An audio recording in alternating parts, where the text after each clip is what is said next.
Deus abençoe nossas crianças. Abra a sua Bíblia, querido.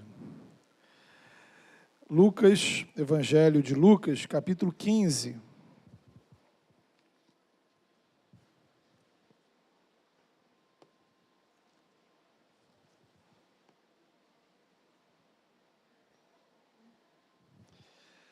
Evangelho de Lucas, capítulo número 15. A gente vai ler a partir do versículo 11. O texto está aí projetado. Se também puder abrir a sua Bíblia aí, fazer e ir acompanhando a leitura, sempre é importante. Diz assim a palavra de Deus. Jesus continuou. Um homem tinha 2 filhos. O mais novo disse ao seu pai: Pai, quero a minha parte da herança. Assim ele repartiu sua propriedade entre eles. Não muito tempo depois, o filho mais novo reuniu tudo o que tinha e foi para uma região distante. E lá, desperdiçou os seus bens vivendo irresponsavelmente. Depois de ter gasto tudo, houve uma grande fome em toda aquela região e ele começou a passar necessidade. Por isso foi empregar-se com um dos cidadãos daquela região que o mandou para o seu campo, a fim de cuidar de porcos. Ele desejava encher o estômago com as vagens de alfarrobeira que os porcos comiam, mas ninguém lhe dava nada. Caindo em si, ele disse: Quantos empregados de meu pai têm comida de sobra, e eu aqui morrendo de fome? Eu me porei a caminho e voltarei para meu pai. E lhe direi: Pai, pequei contra o céu e contra ti. Não sou mais digno de ser chamado teu filho. Trata-me como um dos teus empregados. A seguir, levantou-se e foi para o seu pai. Estando ainda longe, seu pai o viu e, cheio de compaixão, correu para o seu filho e o abraçou e o beijou. O filho lhe disse: Pai, pequei contra o céu e contra ti.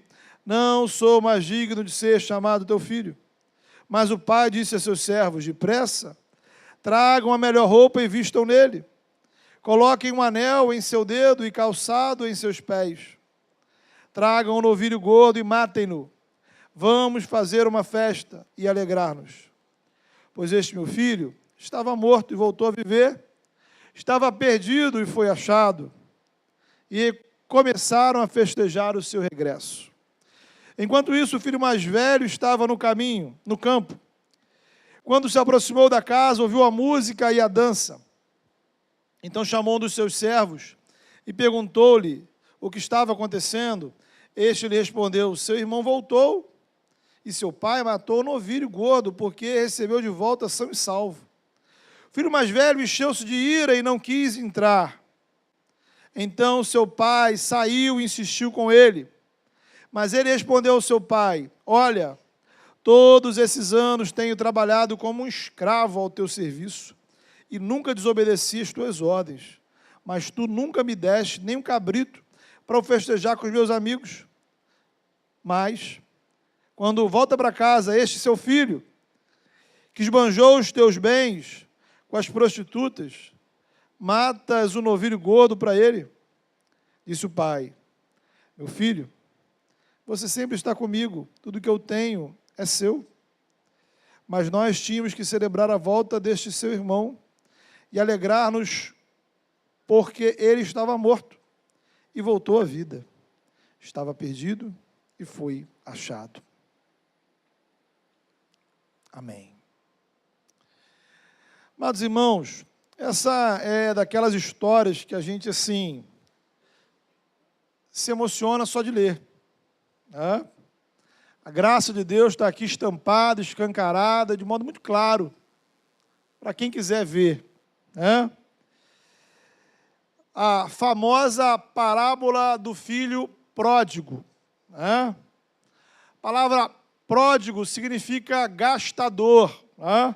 Esbanjador, aquela pessoa que gasta o que tem e o que não tem, estoura todos os seus limites, está sempre devendo a todo mundo, esbanja sem responsabilidade, é o pródigo. É o caso de um dos personagens da nossa história. Gastou tudo que tinha sem nenhuma cautela ou preocupação. Resultado, foi parar na miséria. Só que o mau uso do dinheiro, né, é apenas um detalhe na história. É uma parábola, uma ilustração, uma história criada por Jesus para nos ensinar algumas verdades preciosas acerca do Evangelho. Na verdade, essa história que lemos faz parte de uma sequência de 3 histórias que Jesus contou, 3 parábolas, e todas elas estão vinculadas ao mesmo objetivo, ao mesmo propósito, que estão aí nos versículos 1 e 2 do capítulo 15, início desse capítulo. Jesus, ao contar estas parábolas, ao contar estas histórias, ele recorre a estas ilustrações para responder às críticas que os religiosos judeus estavam fazendo contra ele. Estavam questionando como Jesus podia ter comunhão com pessoas consideradas pecadoras. Como é possível esse Jesus santo, correto, se misturar com esse tipo de gente? Se ele realmente fosse o Messias, o Salvador, ele se afastaria dessas pessoas. Assim pensavam os fariseus daquela época, como na verdade pensam os fariseus ainda de hoje em dia. Jesus vai mostrar, no entanto, que o comportamento dele tinha a ver com o que Deus estava realizando através do seu ministério. As parábolas falam do agir de Deus para a salvação do ser humano. Então era algo muito maior, era algo que tinha impactos e consequências na eternidade, para a salvação de pessoas. São histórias que falam do Evangelho. O Evangelho dos perdidos. A ovelha perdida, a moeda perdida, os filhos perdidos. Perdidos que são achados. Achados pela graça de Deus. A ovelha que foi achada, a moeda que foi achada, o filho que foi achado. Então a nossa intenção é conversar sobre esse evangelho dos perdidos que nos leva, ao final, à igreja dos perdidos. E o primeiro aspecto que se destaca aí é que esse evangelho dos perdidos é um evangelho de perdão. Aí a gente faz um resuminho da história para a gente poder se situar bem nela, né? Então, um homem tinha 2 filhos adultos, um deles pede a sua parte da herança. Pedido por si só já parece absurdo, o pai está vivo, né? Então, legalmente, o pai não tinha nenhuma obrigação de aceitar, importante isso. Mas, e aí a gente já vê a graça do pai, ele aceita. Calcula lá os valores que corresponderiam à herança do filho. E agora esse rapaz tem muito dinheiro na sua mão. O que ele faz? Vai curtir a vida adoidado. Viajou para uma espécie assim de Las Vegas da época, ou curtir o carnaval no Rio de Janeiro. Foi para um lugar distante. Gastou tudo que tinha. Um dia o dinheiro acabou. A curtição acabou. Aí a crise começa. E aí ele precisa trabalhar para sobreviver. E naquela circunstância, o único trabalho que ele encontrou foi o de dar comida aos porcos. Sua miséria era tão grande. Sua miséria era tão profunda que ele sentia inveja dos porcos. Percebe isso? Ele sentia inveja da comida que era dada aos porcos. Ele olhava os porcos numa situação mais confortável do que a dele. Ele queria comer o que os porcos comiam, mas não foi permitido.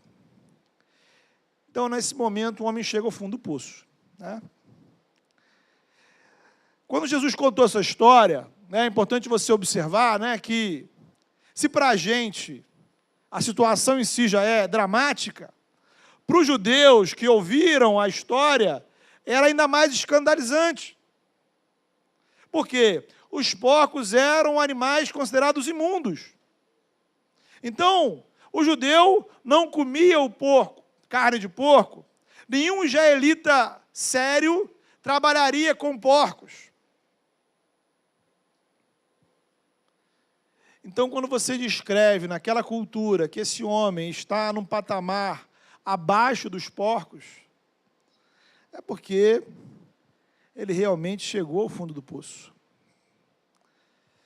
Então, imagine aí a situação mais degradante que uma pessoa pode experimentar. Sabe?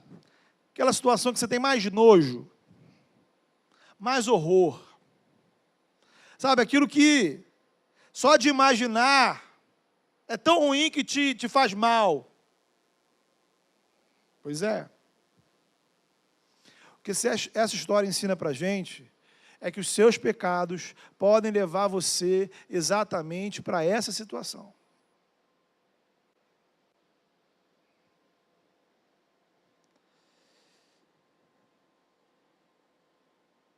Veja, é muito mais do que a gente ficar sem dinheiro. Às vezes, o que você vai perder não é o dinheiro. Na verdade, talvez, em algumas circunstâncias, os pecados te levem a ganhar mais dinheiro.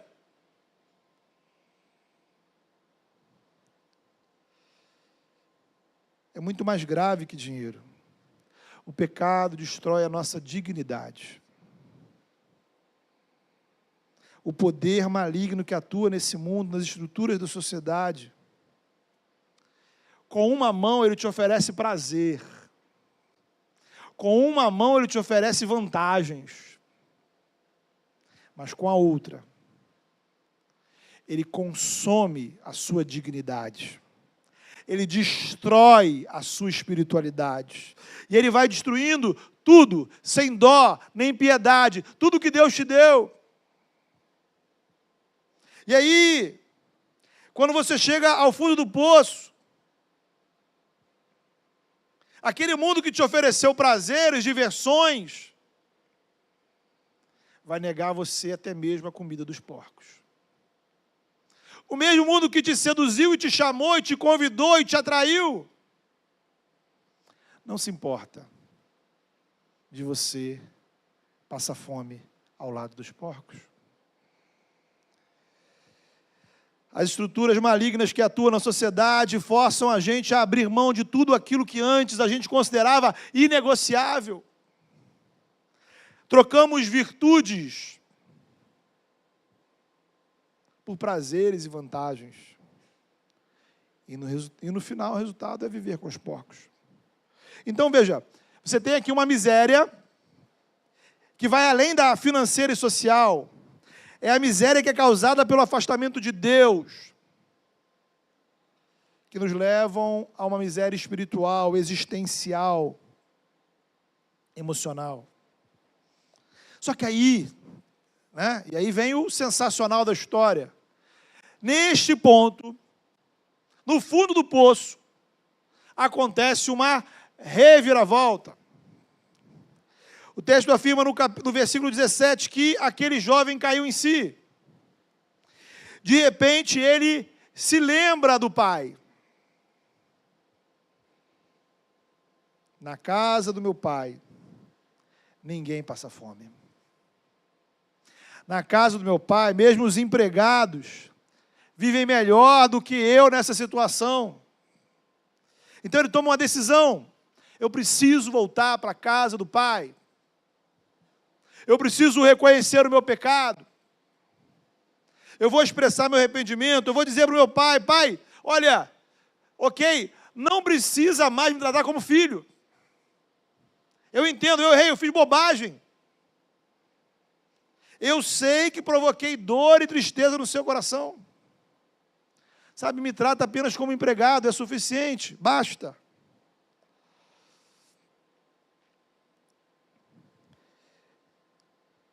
E assim, aquele homem foi.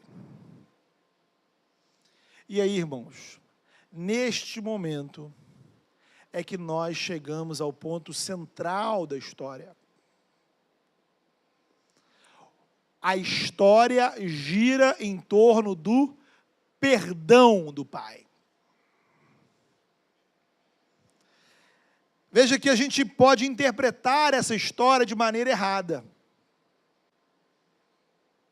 E muita gente faz isso.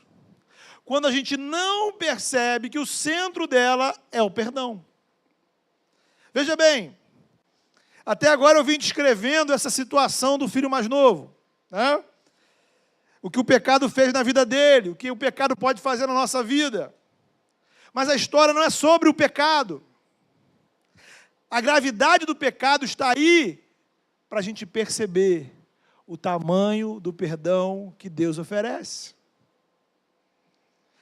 É a ilustração de um princípio bíblico, onde abundou o pecado, superabundou a graça de Deus. Onde o pecado foi grande, a graça de Deus foi maior. Onde o pecado foi muito, a graça de Deus foi além. É o que acontece nessa história. A mensagem que esse texto traz para você e para mim é que há esperança para aqueles que estão no fundo do poço. Há restauração para aqueles que chegam a uma situação espiritual e existencial deprimente. Mesmo quando você chega num ponto em que os porcos parecem ter mais dignidade do que você, quando você chega num ponto que as pessoas valorizam mais os porcos do que você, aparentemente você perdeu tudo o que tinha e não há mais razão para viver. A graça de Deus é maior, irmãos. Nessa hora você diz amém, amém, amém, amém, amém, e poderia ficar dizendo amém até o final do culto, porque isso vale muitos e muitos améns. Esse Deus é maravilhoso. Então a história não é sobre o pecado, é sobre o perdão. Outro equívoco é a gente achar que a história é sobre o arrependimento. O arrependimento faz parte da história, mas não é o ponto central. Veja você, imagine que Jesus, ao contar a história, interrompesse, a narração parasse, na primeira frase do versículo 20.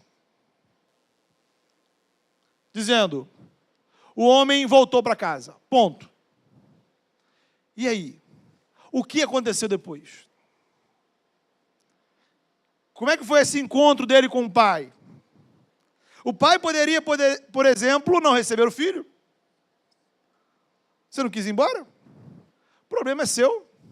Assuma as consequências. O pai poderia atender o pedido do filho. Ok, você quer ser um empregado, então vai lá, olha, não quero ter contato contigo. Arruma um lugar para você trabalhar aí na fazenda aí.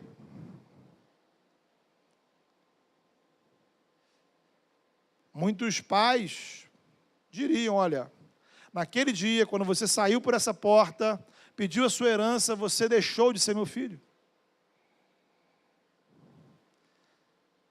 Meses, talvez anos se passaram, sem dar notícias, se estava vivo ou morto. Então, querido, o ponto é, sem o perdão do Pai, o arrependimento não é suficiente. Sem a graça do Pai, o mais arrependido dos homens não encontra restauração. O arrependimento te leva até a porta da casa. É o perdão quem faz você entrar na casa do Pai. O que muda o destino desse rapaz é a graça. Então esse ponto é muito importante. Porque, às vezes, tanto dentro da igreja, quem está na igreja, quanto quem está fora da igreja, acabam colocando um peso muito grande sobre a noção de arrependimento. As pessoas dizem assim, não pode se arrepender da boca para fora, né? Se vai voltar para a igreja, tem que se arrepender de verdade.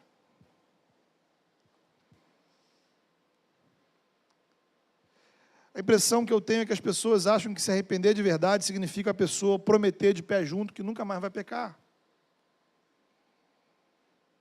Ora bolas, quem faz essa promessa?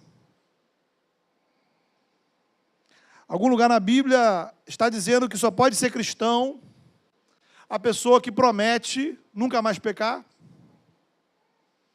Quando o membro é recebido na igreja e faz sua profissão de fé, alguém pergunta para ele, olha, você promete de hoje em diante nunca mais pecar?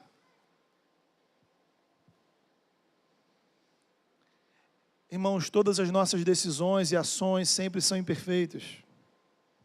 De modo que qualquer arrependimento que a gente apresente diante de Deus sempre será imperfeito. Olhe com atenção o versículo 20, do 20 ao 24. Qual foi a pergunta que o pai fez ao filho?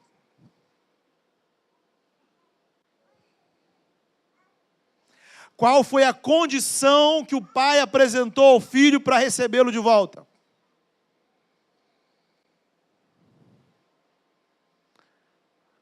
Nenhuma. O pai não perguntou nada. O pai não deu condições nenhuma.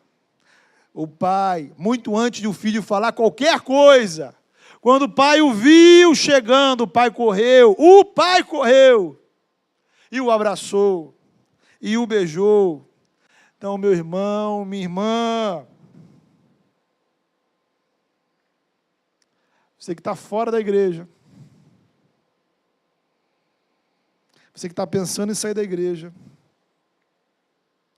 você que luta com o fato da sua fé ser pequena, você que luta com o fato de estar lutando com pecados e problemas, você que sente o seu coração fraquejando, você que tem medo de dar um passo, mas poxa, e se eu der esse passo e depois cair? E se eu entrar na igreja e depois não conseguir ficar? E se eu não der conta? A verdade que diz aqui, o medo de errar tem aprisionado muitos irmãos no mundo. O mito da perfeição, ele é obra diabólica. São pensamentos malignos. Depois do que você fez, como é que você pensa em pisar na igreja? Não há lugar na igreja para gente igual você. O que as pessoas vão dizer? E se as pessoas souberem do seu passado? De que adianta você ir estar na igreja nestas condições? Meu querido, o Pai olha para você com compaixão. É o que diz o texto. O Pai olhou o Filho com compaixão. Ele sabe das suas limitações e ainda assim te ama. Então não importa o tamanho do seu pecado, o perdão de Deus é maior. Não importa quanto sujo você esteja, o sangue de Jesus te purifica. O que Deus tem para te oferecer não depende do que você tem a oferecer para Ele.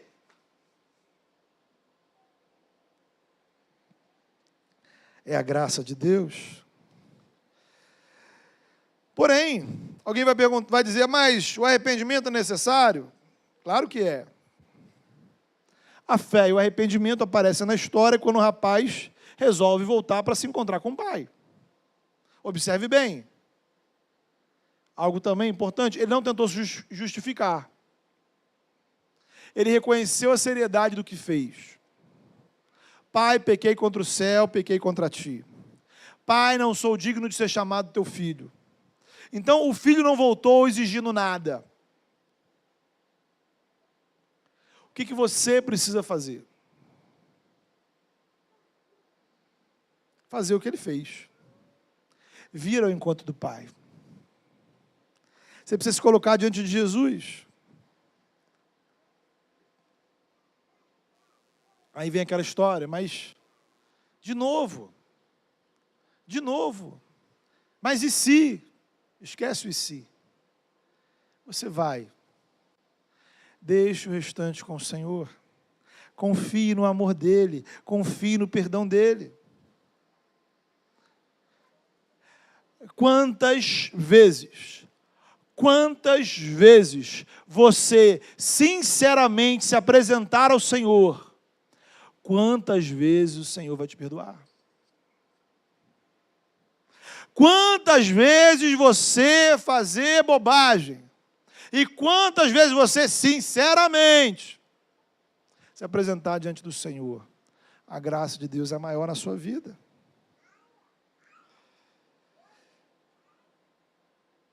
Porque não há limites para a graça de Deus. Não há nada que você possa fazer que seja maior do que a graça de Deus, do que o amor de Deus revelado em Jesus. Mas alguém vai dizer, isso aí é um evangelho muito fácil. Isso é um evangelho muito água com açúcar. É só pecar, voltar, que Deus perdoa. Então, quem pensa assim, erra duas vezes.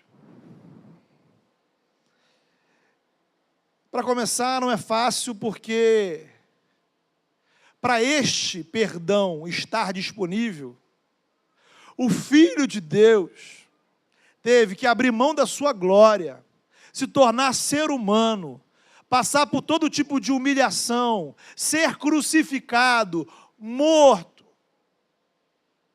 e sepultado. Então, este perdão não tem nada de fácil, porque ele foi conquistado por Deus em Cristo Jesus. Custou a vida de Jesus. É o que celebramos da ceia do Senhor, o preço do perdão. Quando você olha para esse pão e para esse suco, você está sendo lembrado do preço que Deus pagou para te dar este perdão. E a ceia está aqui para sermos lembrados de que o perdão continua disponível. Então não tem nada de fácil. Por outro lado, sabe o que é fácil? Fácil é se render ao mundo. Voltar-se continuamente ao Senhor é um desafio diário. Eu diria para você que todo domingo, que neste domingo, inclusive, hoje, quando você fez esse percurso, da sua casa até a igreja, da sua casa até o culto, esse processo, ele já é reconhecimento do seu pecado e da graça de Deus. É por isso que a gente vem para cá. Cada culto é momento onde nós nos apresentamos diante do Pai, dizendo, Pai, eu pequei contra Ti. Pai, eu não sou digno de ser chamado Teu Filho. E cada domingo nós ouvimos a graça de Deus. E cada domingo nós somos acolhidos pelo Senhor. E cada vez que nós participamos da ceia, o Pai fala para a gente, eu te amo.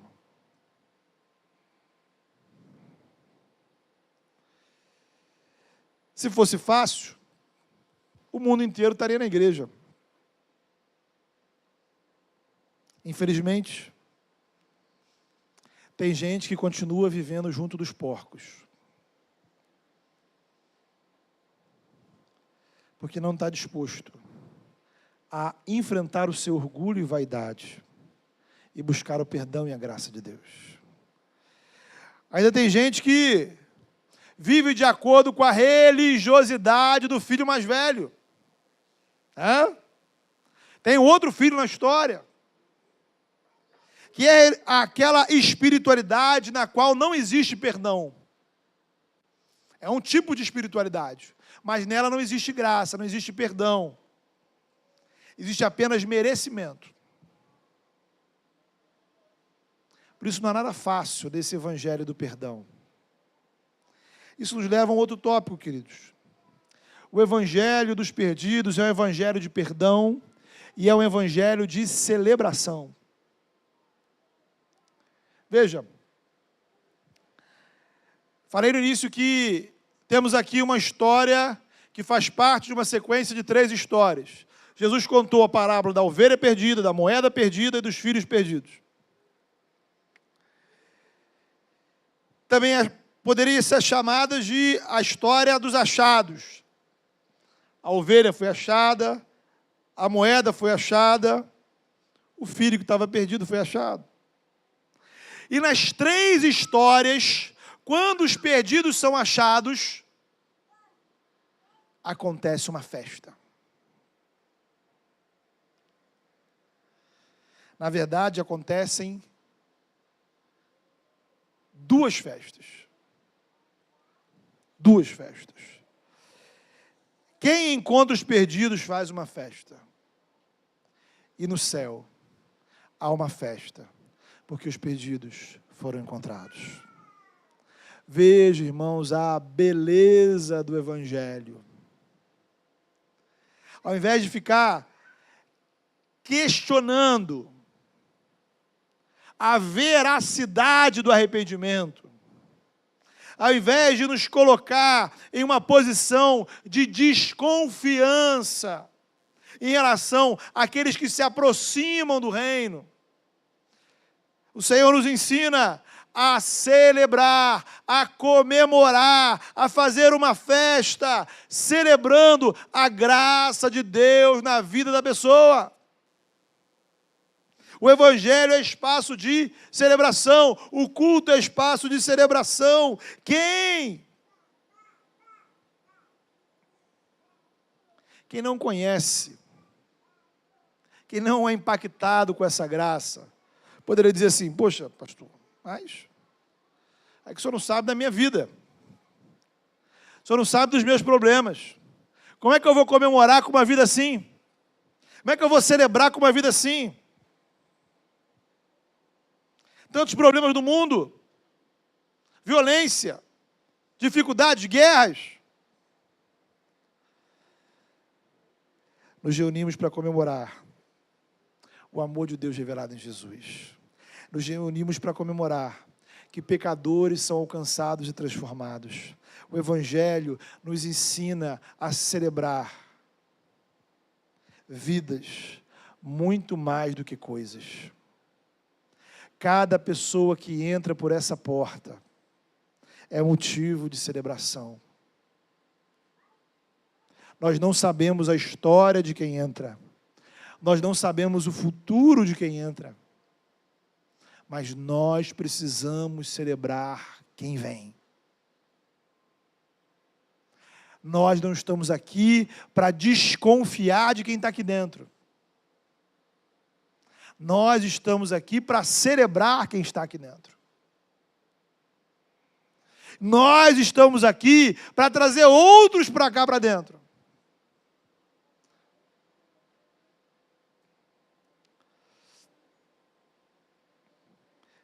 Você tem problemas? Eu também tenho. Tem algum cristão nesse planeta que nunca teve problemas? Jesus passou um monte de problemas. Mas o salmista vai dizer: a graça de Deus é melhor do que a vida. E é por isso que os meus lábios te louvam. Será que você poderia dizer isso? Sabe, se acordar de manhã, você começar uma semana, você começar uma segunda-feira, você ter N problemas para resolver, diga para você mesmo: A graça de Deus é melhor do que a vida. E é por isso que os meus lábios te louvam. A festa no céu, irmãos. O que Jesus está dizendo para os fariseus, olha, há festa no céu. Como não deveria haver festa entre nós? Lá, quando os céus se abrem no livro de Apocalipse e João contempla os céus, ele vê o quê? Ele vê celebração, adoração, cânticos. Agora, quem desconhece a graça age como o filho mais velho. Não há tempo para celebrar. Não há motivos para celebrar. Ah, irmãos. Há muitos filhos mais velhos dentro da igreja. E muitos filhos mais velhos que estão fora da igreja. Porque se comportam como filhos mais velhos. Não acreditam na graça. E estão sempre ocupados cuidando da sua própria salvação. Eles se esqueceram que um dia foram encontrados, estavam perdidos e foram achados. Isso nos leva ao nosso último ponto. O evangelho dos perdidos é o evangelho da comunhão. Comunhão, irmãos, é estarmos juntos. Ok? É proximidade física, emocional e espiritual. Então o evangelho é esse espaço de proximidade, onde Deus se aproximou de nós. Não fomos nós que fomos ao céu, Ele veio até nós. Ele manifesta a presença dEle. Note que a tragédia do filho mais novo começa quando ele vai para longe do pai. O afastamento de Deus e do povo de Deus te leva na direção dos porcos. Por isso que eles um dos primeiros sinais do nosso adoecimento espiritual é o afastamento da igreja. Ah, quer dizer que Deus mora aqui dentro? Óbvio que não. Estamos falando de nos afastarmos não simplesmente de um prédio, mas da comunidade, do convívio, do estar junto, do andar junto, dos meios de graça que flui na comunidade. O perdão que o Evangelho nos oferece vem junto da comunhão. Somos perdoados e reconciliados, somos perdoados e nos tornamos família de Deus, corpo de Cristo. Veja o caso do filho mais velho. Ele estava na casa, mas não tinha proximidade com o pai. Havia proximidade física, mas não emocional. Ele servia ao pai, fazia coisas com o pai, mas não tinha um relacionamento com o pai. Muitas pessoas são assim na igreja. Elas vêm, trabalham, fazem coisas, mas elas não conseguem sequer orar. Servem, mas não conseguem sentir a alegria do perdão. Pela manhã nós lemos um texto no momento de dízimos, da mulher que se prostra diante de Jesus, e ela chora aos pés de Jesus, e ela lava aos pés de Jesus, e ela derrama um perfume aos pés de Jesus. E o fariseu olha assim, poxa, essa mulher é pecadora, e Jesus conta uma parábola muito interessante, ele diz, olha só, traduzindo para a nossa realidade, né? Eu te empresto 10 reais e você não me paga, eu digo, você está perdoado. Para outro eu empresto 1 milhão e você não me paga, e eu digo, está perdoado. Pergunta é, quem tem mais motivos para celebrar? O que devia mais? Jesus conclui, quanto maior é a nossa percepção da nossa dívida espiritual, maior é a nossa percepção da graça. E o inverso é verdade. Quanto menos você se sente pecador, menos você entende o tamanho da graça de Deus. É o Evangelho, irmãos. O Evangelho é esse espaço de comunhão, de alegria, onde a doutrina não pode estar só na mente, precisa estar no coração. O Evangelho é o ponto de encontro, porque em Jesus eu encontro o Deus Criador, em Jesus Deus se aproximou de nós, e por meio de Jesus eu me aproximo de Deus. Agora, essa comunhão não é apenas vertical, ela também é horizontal. É a comunhão entre os filhos de Deus. Esse é o ápice da narrativa. O problema do filho mais velho não era com o pai, mas com o irmão. Quando, no diálogo do filho mais velho com o pai, veja que ele não chama o irmão de irmão. Ele fala, olha, esse teu filho... O problema dele era não aceitar o irmão. Ele ficou indignado com o pai, porque o pai aceitou o irmão. Os religiosos judeus eram pessoas crentes. Acreditavam em Deus. Buscavam servir a Deus. Porém, eles se consideravam filhos exclusivos do Senhor, de modo que eles não admitiam que pessoas pecadoras fossem recebidas na comunhão. Então, irmão, é preciso ter cuidado para a gente não estar no lugar desse filho mais velho. Aquele que acha que tem o direito de dizer quem merece ou não merece ser perdoado. Quem acha que tem o direito de dizer quem merece ou não merece estar dentro da igreja. A igreja é esse espaço em que pessoas diferentes, com histórias diferentes, se reúnem para celebrar a graça de Deus. Nos reunimos para celebrar não só o que Deus fez na nossa vida, nos reunimos para celebrar o que Deus fez na vida do outro. Há perdidos que estão sendo alcançados. Isso é motivo da gente celebrar. Então, queridos, esse é o Evangelho dos perdidos. Do perdão, da celebração, da comunhão. Da comunhão. A igreja é a igreja dos perdidos, na medida que o perdão é oferecido para você. Todo culto, toda pregação, Deus está te oferecendo esse perdão novamente. Celebramos. Por que nos alegramos? Por que cantamos? Porque celebramos o perdão de Deus por nós. A igreja dos perdidos é onde há comunhão. Por que eu chamo você de irmão? Por que você me chama de irmão?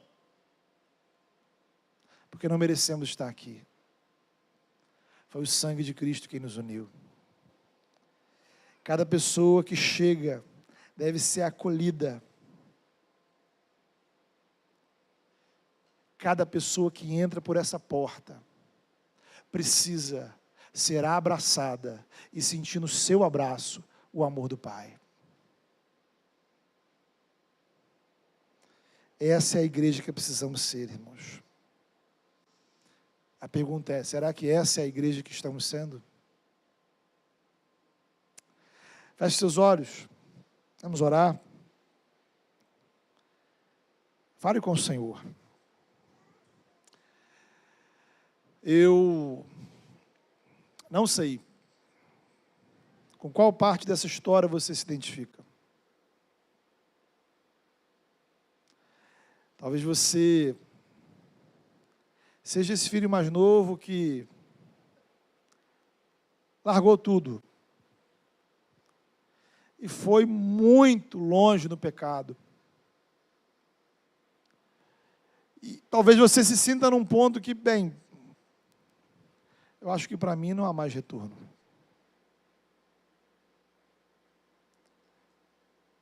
Talvez algumas ações da sua vida fizeram tirar você perder a sua dignidade e coisas que Deus colocou na sua vida. É hora de voltar. É hora de dar um passo e dizer, Senhor, eu estou aqui. O arrependimento te leva até a casa do Pai. O perdão é Deus abrindo a casa para você. Deus, mais uma vez, abre a casa dele e diz para você, olha, pode entrar. É a sua casa. Mas aí você pensa, poxa, mas e se não der certo de novo?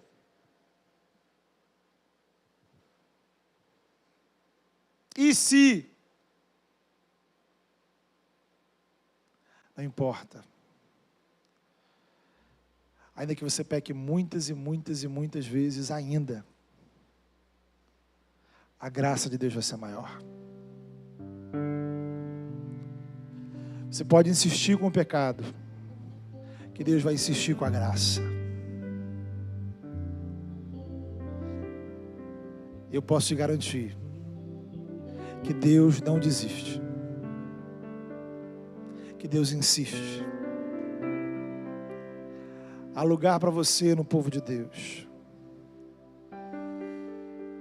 Há lugar para você nessa casa. Talvez você se sinta aí o filho mais velho. Você tem muita obediência para contar. Você tem muito testemunho para dar. Falta você quebrantamento. Falta você olhar com mais alegria e compaixão quem entra pelas portas da igreja. Falta você julgar menos e celebrar mais. Talvez a sua dificuldade não seja com o pai, mas a sua dificuldade seja de ter comunhão com alguns irmãos. O evangelho dos perdidos. E às vezes nós estamos perdidos uns em relação aos outros. A gente não consegue sentar para ter comunhão junto. Quebrante-se diante do Senhor. Quebra esse orgulho. Senhor, eu sou um perdido que fui achado. É isso.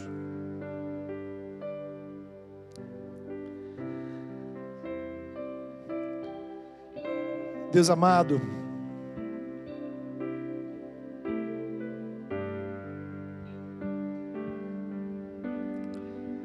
louvado seja o teu nome pela tua graça, Senhor.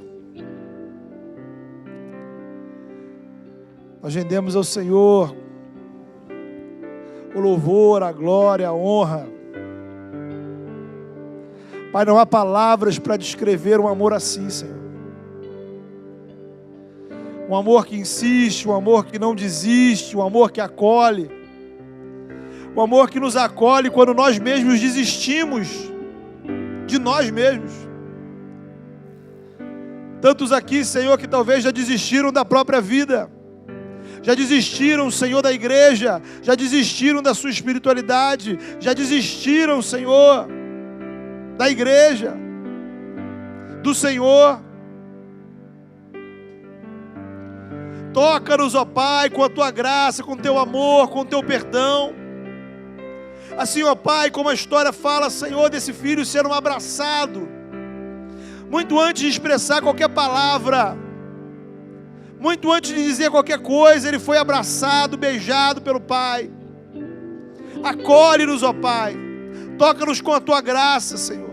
Toca-nos, ó Pai, com o poder do teu Espírito. Toca-nos, ó Pai, com a tua compaixão, com a tua misericórdia, com o teu amor. Para que o teu amor, ó Pai, possa curar, ó Deus, esses corações. Corações endurecidos. Corações, ó Pai, perdidos. Corações, ó Pai, dominados, ó Pai, pelo pecado, por vaidade, por orgulho, por frustrações. Ensina-nos, ó Pai, a confiar no teu amor. Em nome de Jesus, ó Pai,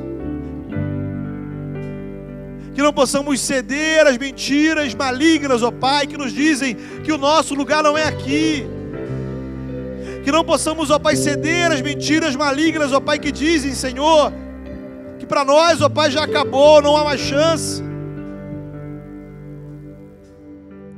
Que possamos olhar para a cruz, que possamos olhar para Jesus. Ó Pai, que onde abundou o pecado possa superabundar a graça. Ah Pai, dá-nos um olhar de graça, Senhor, para os nossos irmãos. Que possamos desconfiar menos, que possamos criticar menos, que possamos exigir menos dos outros, ó Pai, e celebrar vidas, ó Pai. Que possamos olhar com alegria e empolgação o que o Senhor tem feito na vida das pessoas. Que possamos, ó Pai, por graça, nos unir em comunhão. Que a graça que nos une ao Senhor possa nos unir, Senhor, também em relação aos nossos irmãos, por mais diferentes que sejamos. Cura corações. Que pela Tua graça, Senhor, possamos conseguir sentar juntos e rir juntos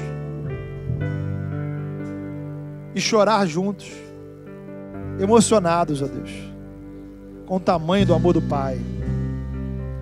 Faça dessa igreja, Senhor, um lugar da Tua graça, Senhor. Faça dessa igreja uma casa de perdidos, ó Pai. Perdidos que são achados pelo Senhor. Não há ninguém aqui, Senhor, que já chegou aqui achado. Todos nós um dia fomos perdidos. Todos nós estamos aqui sem sermos dignos de sermos chamados Teus filhos. Mas o Senhor nos chamou para um banquete. O Senhor nos deu vestes novas. O Senhor nos deu uma nova condição. Ah, Deus, em nome de Jesus, que essa alegria da graça, Senhor, possa preencher as nossas vidas, possa mudar as nossas relações. E que ao sair daqui, possamos dizer: a Tua graça é melhor do que a vida.